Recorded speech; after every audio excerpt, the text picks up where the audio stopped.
এবছর 32টা ব্রিজ করে দিয়েছি, 138 কোটি টাকা। এই অঞ্চলে 7-12, 7-13, 10টা ব্রিজ আপনার অঞ্চলকে উপহার দিয়েছেন মমতা ব্যানার্জি। বিজেপির নেতারা, প্রার্থী উন্নয়ন দেখতে পাচ্ছে না।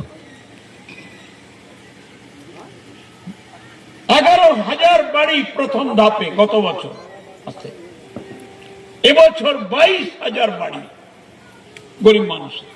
মমতা বন্দ্যোপাধ্যায় বলেছেন যারা বাকি থাকলো আমি প্রত্যেকের বাড়ি করে দেব।